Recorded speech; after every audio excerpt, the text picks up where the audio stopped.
My dear friends, my dear masters and my dear gods, எல்லோருக்கும் வணக்கம். குருமார்களான பிரம்மர்ஷி பிதாமக பத்ரிஜி அவர்களுக்கும், PSSM PMC அனைத்து பிரமிட் மாஸ்டர்ஸ்களுக்கும் எல்லாருக்குமே என்னுடைய வணக்கத்தை தெரிவித்துக் கொள்கிறேன். நாம் எல்லோரும் தெரிஞ்சுக்க வேண்டிய ஒரு முக்கியமான விஷயம் என்னன்னா, காரிய காரண சம்பந்தம் அப்படின்னு சொல்லி ஒண்ணு இருக்கு. காரியம் அப்படின்னா நம்ம வாழ்க்கையில என்னென்ன செயல்கள் செய்கிறோமோ அதுதான் காரியங்கள்.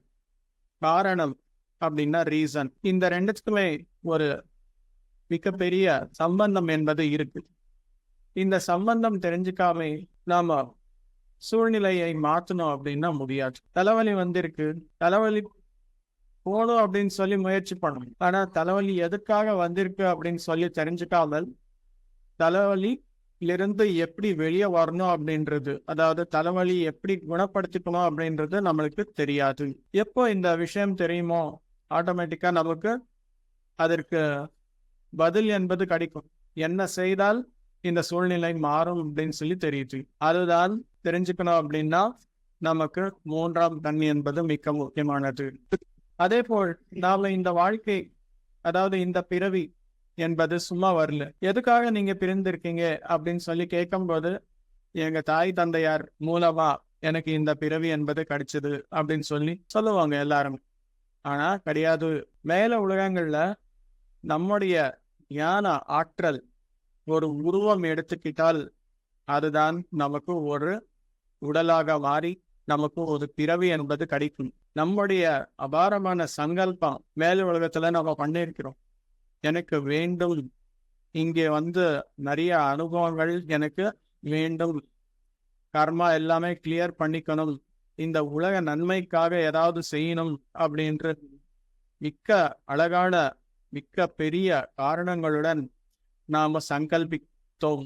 அந்த சங்கல்பம் இங்கே ஒரு உடலாக மேனிஃபெஸ்ட் ஆயிருக்கு. அதற்கு வெளியே இந்த பௌதிகமான காரணம்தான் பேரண்ட்ஸ். ஆனா நாம இந்த உலகத்திற்கு வரணும் அப்படின்னு சொல்லி முடிவெடுத்ததுக்கு அப்புறம் தான் வந்திருக்கிறோம். சோ அதே மாதிரி இங்க வந்திருக்கிறதுக்கு அப்புறம் மிக பெரிய காரணம் என்பது இருக்கு.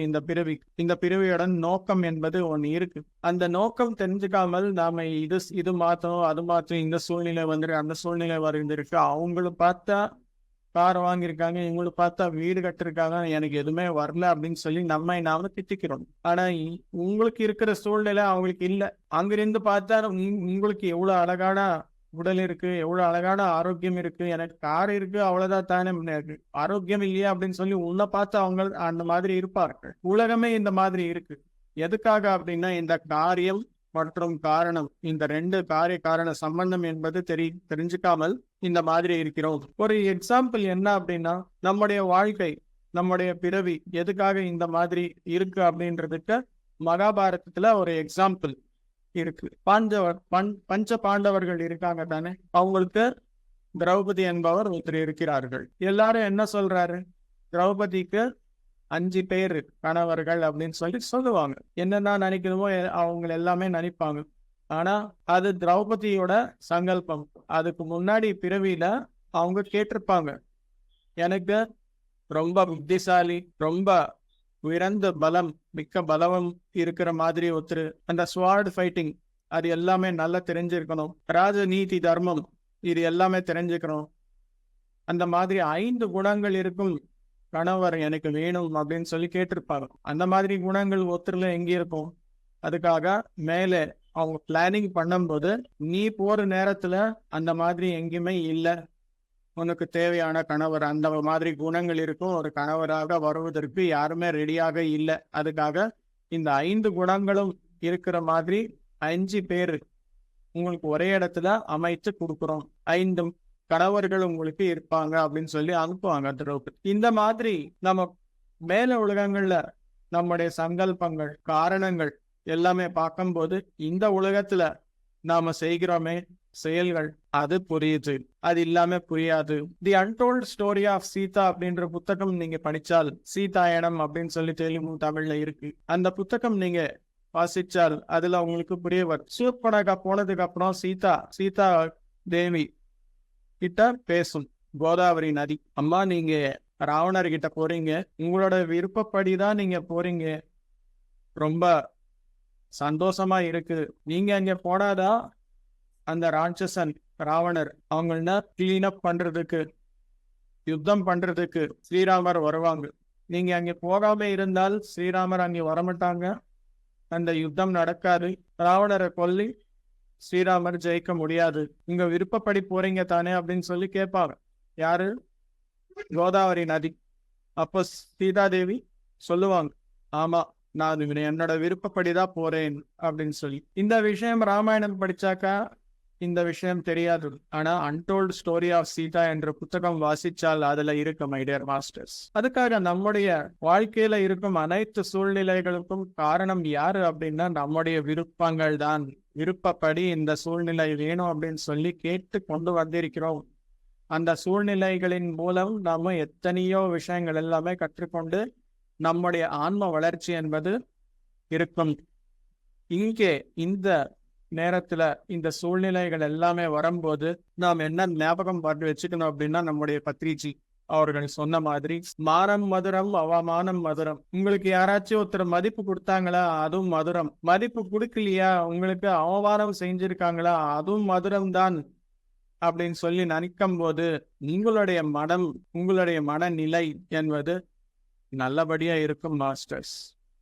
அதற்காக இந்த அவமானம் எதுக்காக வந்திருக்கு, இந்த மானம் அதாவது மதிப்பு எதுக்காக வந்திருக்கு அப்படின்னு சொல்லி நாம மேல உலகங்களை பார்க்கும் போது நம்மளுக்கு புரிய வருது, இந்த சூழ்நிலைகள் எல்லாமே நானே கொண்டு வந்திருக்கிறேன் அப்படின்னு சொல்லி. நம்முடைய தியானம் எல்லாம் ஞானமாக மாறும் ஒரு நாள். நம்முடைய காரணங்கள் எல்லாமே காரியங்களாக மாறும் ஒரு நாள்.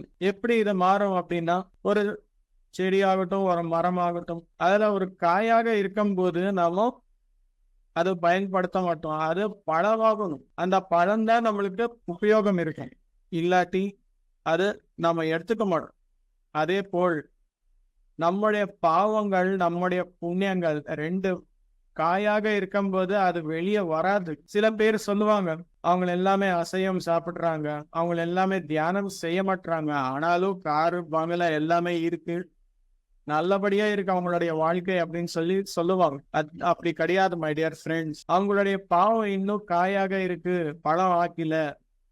அது பழம் ஆகும்போது அது அவங்களுக்குள்ள ஒரு நோயாக, ஒரு மன அலைச்சலாக அவங்களுக்குள்ள மேனிஃபெஸ்டேஷன் அப்படின்றது நடக்கும். அதே போல் நம்முடைய புண்ணியங்கள் இருக்கு, புண்ணியங்களும் அதேதான். இத்தனை ஆண்டுகளாக நான் தியானம் செய்து கொண்டு வந்திருக்கிறேன், ஆனாலும் எனக்கு எதுவுமே ஒரு அற்புதமான ஒரு சூழ்நிலைகளாகட்டும், ஒரு மாற்றங்களாகட்டும் எதுவுமே வரலையே அப்படின்னு சொல்லி கேட்பாங்க. அதே எக்ஸாம்பிள் தான் இங்கேயும். உங்களுடைய புண்ணியம் இன்னும் காயாக இருக்கு, பழம் ஆகல. பழம் ஆகும்போது அது உங்களுக்கு போகங்களாக வருது. பாவங்கள் எல்லாமே ரோகங்களாக வருது, புண்ணியங்கள் எல்லாமே போகங்களாக வருது மை டியர் மாஸ்டர். யாருக்குமே எந்த அநியாயமும் நடக்காது.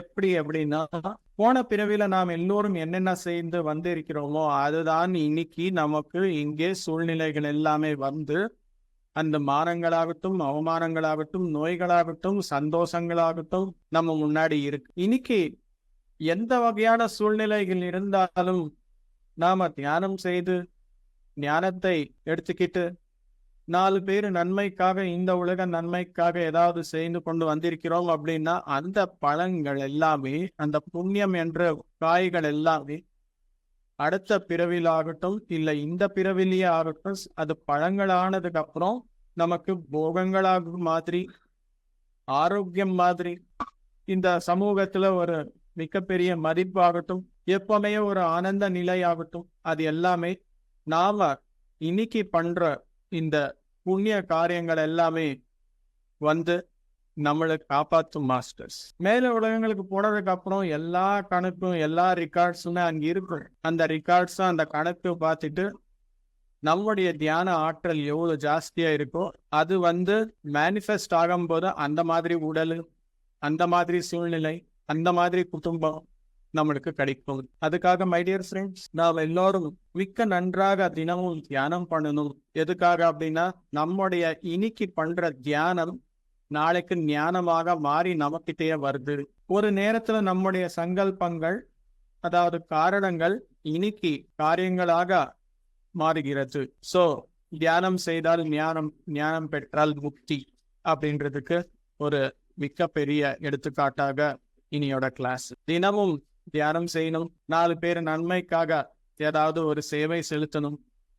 தியான யக்னங்கள் யாரெல்லாம் நடத்துவார்களோ, எங்கெல்லாம் நடத்துவார்களோ அங்கு எல்லாமே போய் நாம கலந்துக்கிட்டால் அது ஒரு புண்ணிய காரியம். வெறும் நமக்கு மட்டுமே கிடையாது, இந்த உலக நன்மைக்காக நாம் எல்லோரும் தியானம் செய்கிறோம் அப்படின்றது மிக பெரிய உதவி நீங்க செலுத்துறீங்க இந்த உலகத்திற்கு. அங்கே வரக்கூடிய அனைத்து தியானிகளுக்கும் நமக்கு முடிஞ்ச அளவுக்கு ஏதாவது அன்னதானத்திற்கு உதவி செலுத்தால், இல்ல சேவை செலுத்தால், நம்ம கையால் ஒரு 100 பேருக்கு உணவு பரிமாறினால் அது கூட மிக பெரிய சேவை என்ற கூறப்படுகிறது மாஸ்டர்ஸ்.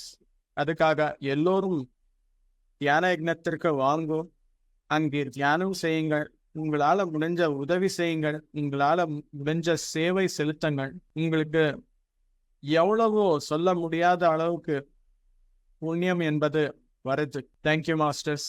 எல்லோருக்கும் வணக்கம், நன்றி.